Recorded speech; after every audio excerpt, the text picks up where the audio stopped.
श्री कृष्ण गोविंद हरे मुरारी, हे नाथ नारायण वासुदेव।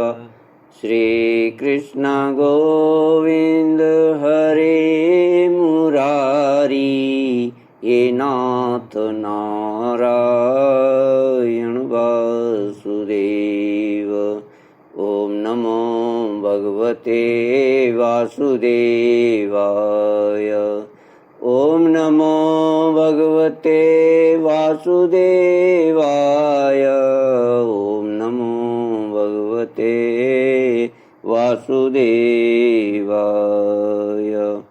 सच्चिदानंद रूपाय विश्वोत्पत्त्यादि Hathaway तापत्रय विनाशाय श्री कृष्णाय वयं नमः। सच्चित आनंद स्वरूप परमात्मा जो सृष्टि की उत्पत्ति, पालन और संहार करता है तथा जीवों के आध्यात्मिक आदि दैविक आदि भौतिक तापों को नष्ट करने वाले हैं, अर्थात जीवों के मानसिक शारीरिक और भौतिक दुखों को दूर करने वाले हैं, उन श्री कृष्ण भगवान को हम नमस्कार करते हैं। श्री कृष्ण गोविंद हरे मुरारी, हे नाथ नारायण वासुदेव। श्रीमद्भागवत दशम स्कंद अथैकोनपञ्चाशत्तमोऽध्यायः।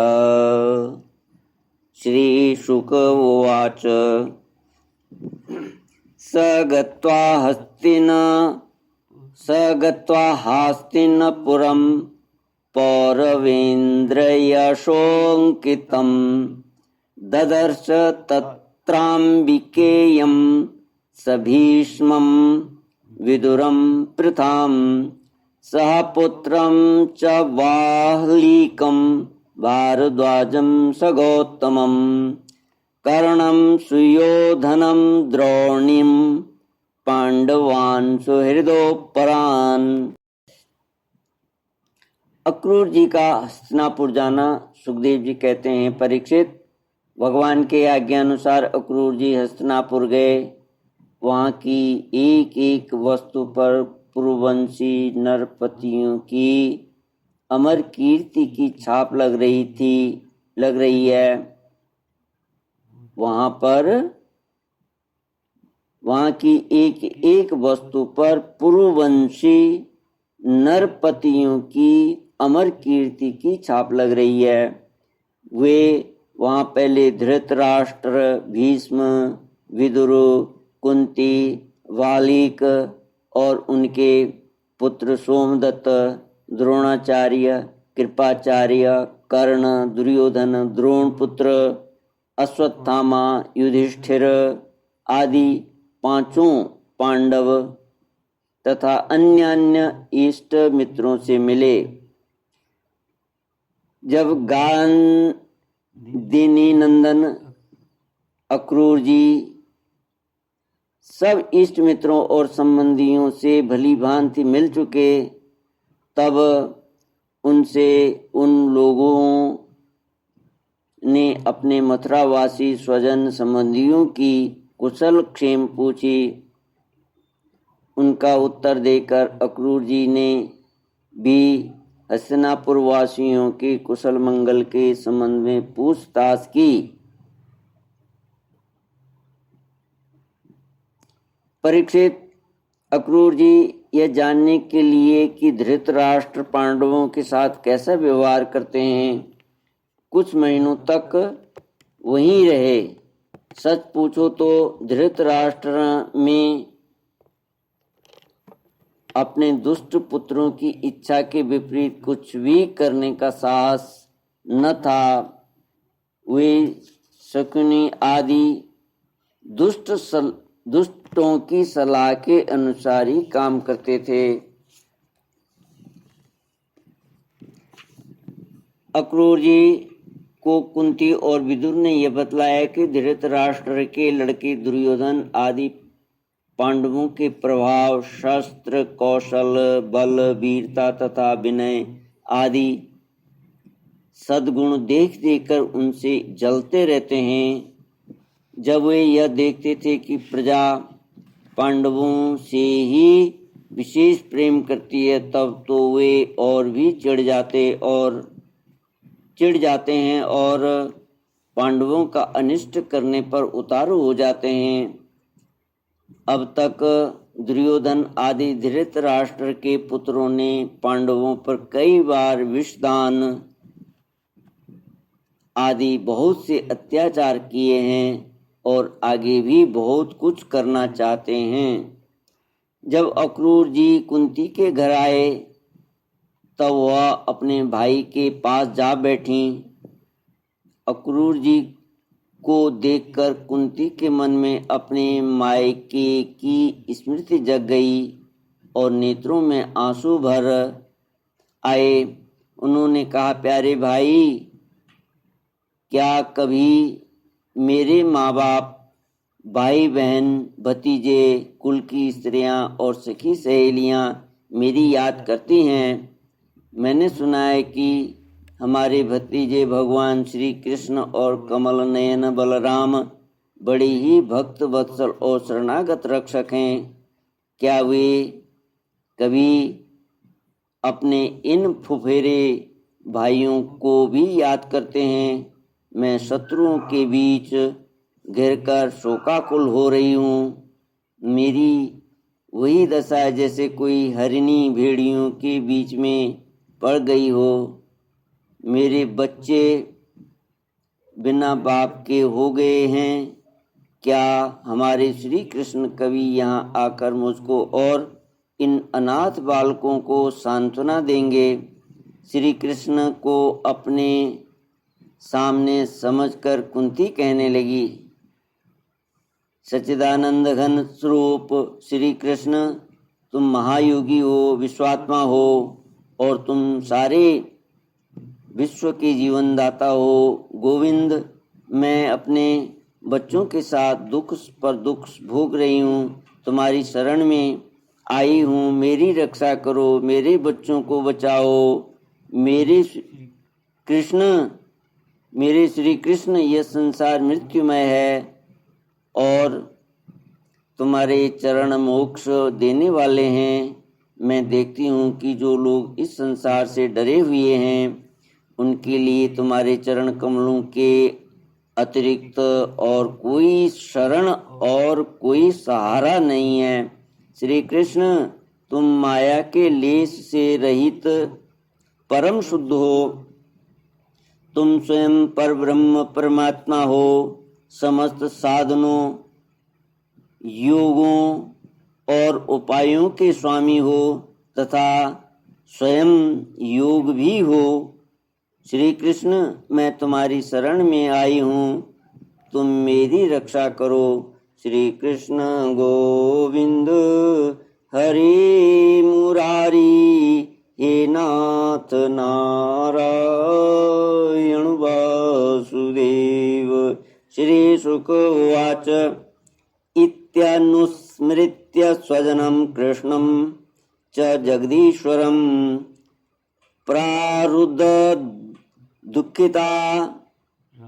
प्रारुददुःखिता राजन् भवतां प्रपितामही। श्री सुखदेव जी कहते हैं, परीक्षित, तुम्हारी परदादी कुंती इस प्रकार अपने सगे संबंधियों और अंत में जगदीश्वर भगवान श्री कृष्ण को स्मरण करके अत्यंत दुखित हो गईं और फबक फबक कर रोने लगी। अक्रूर जी और विदुर जी दोनों ही सुख और दुख को समान दृष्टि से देखते थे। दोनों यशस्वी महात्माओं ने कुंती को उनके पुत्रों के जन्मदाता धर्म, वायु आदि देवताओं की याद दिलाई और यह कहकर कि तुम्हारे पुत्र अधर्म का नाश करने के लिए ही पैदा हुए हैं, बहुत कुछ समझाया बुझाया और सांत्वना दी। अक्रूर जी जब मथुरा जाने लगे तब राजा धृतराष्ट्र के पास आए। अब तक यह स्पष्ट हो गया था अब तक यह स्पष्ट हो गया था कि राजा अपने पुत्रों का पक्षपात करते हैं और भतीजों के साथ अपने पुत्रों का सा व्यवहार नहीं करते। अब अक्रूर जी ने कौरवों की भरी सभा में श्री कृष्ण और बलराम जी आदि का हितैषिता से भरा संदेश कह सुनाया। श्री कृष्ण गोविंद हरि मुरारी हे नाथ नारायण वासुदेव। अक्रूर उवाच भो भो वैचित्रवीर्य त्वं कुरूणां कीर्तिवर्धन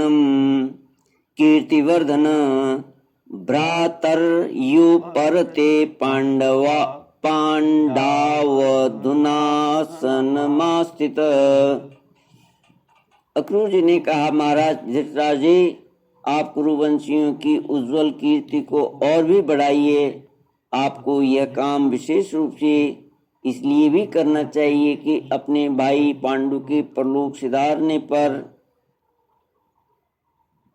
अब आप राज्य सिंहासन के अधिकारी हुए हैं। आप धर्म से पृथ्वी का पालन कीजिए, अपने सद्व्यवहार से प्रजा को प्रसन्न रखिए और अपने स्वजनों के साथ समान बर्ताव कीजिए। ऐसा करने से ही आपको लोक में यश और परलोक में सद्गति प्राप्त होगी। यदि आप इसके विपरीत आचरण करेंगे तो इस लोक में आपकी निंदा होगी और मरने के बाद आपको नरक में जाना पड़ेगा। इसलिए अपने पुत्रों और पांडवों के साथ समानता का बर्ताव कीजिए। आप जानती ही हैं कि इस संसार में कभी कहीं कोई किसी के साथ सदा नहीं रह सकता। जिनसे जुड़े हुए हैं उनसे एक दिन बिछुड़ना ही पड़ेगा। राजन, यह बात अपने शरीर के लिए भी 16 आने सत्य है। फिर स्त्री, पुत्र, धन आदि को छोड़कर जाना पड़ेगा। इनके विषय में तो कहना ही क्या। जीव अकेला ही पैदा होता है और अकेला ही मर कर जाता है। अपनी करनी धरनी का पाप पुण्य का फल भी अकेला ही भुगतता है। जिन स्त्री पुत्रों को हम अपना समझते हैं वे तो हम तुम्हारे अपने हैं। हमारा भरण पोषण करना तुम्हारा धर्म है। इस प्रकार की बातें बनाकर मूर्ख प्राणी के अधर्म से इकट्ठे किए हुए धन को लूट लेते हैं। जैसे जल में रहने वाले जंतुओं के सर्वस्व जल को उन्हीं के संबंधी चाट जाते हैं। यह मूर्ख जीव जिन्हें अपना समझकर अधर्म करके भी पालता पोसता है, वही प्राण, धन और पुत्र आदि इस जीव को असंतुष्ट छोड़कर ही चले जाते हैं। जो अपने धर्म से विमुख हैं, सच पूछिए तो वह अपना लौकिक स्वार्थ भी नहीं जानता। जिनके लिए वह अधर्म करता है वे तो उसे छोड़ ही देंगे। उसे कभी संतोष का अनुभव न होगा और वह अपने पापों की गठरी सिर पर लादकर स्वयं घोर नरक में जाएगा। इसलिए महाराज, यह बात समझ लीजिए कि यह दुनिया 4 दिन की चांदनी है, सपने का खिलवाड़ है, जादू का तमाशा है और है मनोराज्य मात्र। आप अपने प्रयत्न से, अपनी शक्ति से चित्त को रोकिए। ममतावश पक्षपात न कीजिए। आप समर्थ हैं, समत्व में स्थित हो जाइए और इस संसार की ओर से उपराम शांत हो जाइए। श्री कृष्ण गोविंद हरि मुरारी हे नाथ नारायण वासुदेव। धृतराष्ट्र उवाच यदा वदति कल्याणीं वाचं दानपते भवान् तथा नया न तृप्यामि मर्त्यः प्राप्य यथामृतम्। राजा धृतराष्ट्र ने कहा, दानपते अक्रूर जी, आप मेरे कल्याण की भली की बात कह रहे हैं। जैसे मरने वालों को अमृत मिल जाए तो वह उसे तृप्त नहीं हो सकता, वैसे ही मैं भी आपकी इन बातों से तृप्त नहीं हो रहा हूँ। फिर भी हमारे हितैषी अक्रूर जी, मेरे चंचल चित्त में आपकी यह प्रिय शिक्षा तनिक भी नहीं ठहर रही है, क्योंकि मेरा हृदय पुत्रों की ममता के कारण अत्यंत विषम हो गया है। जैसे स्फटिक पर्वत के शिखर पर एक बार बिजली कौंधती है और दूसरे ही क्षण अंतर्धान हो जाती है, वही दशा आपके उपदेशों की है। अक्रूर जी, सुना है कि सर्वशक्तिमान भगवान पृथ्वी का भार उतारने के लिए यदुकुल में अवतीर्ण हुए हैं। ऐसा कौन पुरुष है जो उनके विधान में उलटफेर कर सकता है? ऐसा कौन पुरुष है जो उनके विधान में उलटफेर कर सकता है? उनकी जैसी इच्छा होगी वही होगा। भगवान की माया का मार्ग अचिंत्य है।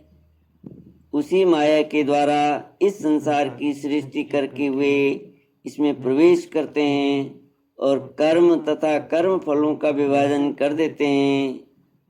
इस संसार चक्र की बेरूप टोक चाल में उनकी अचिंत्य लीला शक्ति के अतिरिक्त और कोई कारण नहीं है। मैं उन्हीं परमेश्वरीय शक्तिशाली प्रभु को नमस्कार करता हूँ। श्री कृष्ण गोविंद हरे। Low battery, please charge. Narayan Vasudev.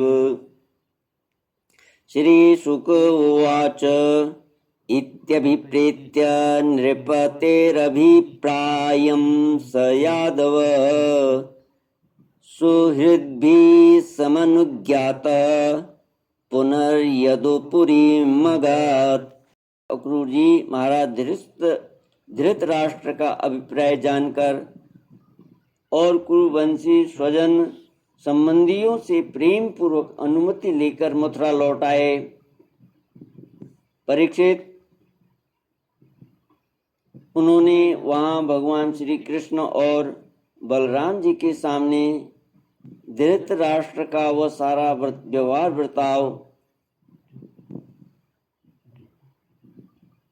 जो वे पांडवों के साथ करते थे कह सुनाया, क्योंकि उनको हस्तिनापुर भेजने का वास्तव में उद्देश्य भी यही था। श्री कृष्ण गोविंद हरे मुरारी हे नाथ नारायण वासुदेव।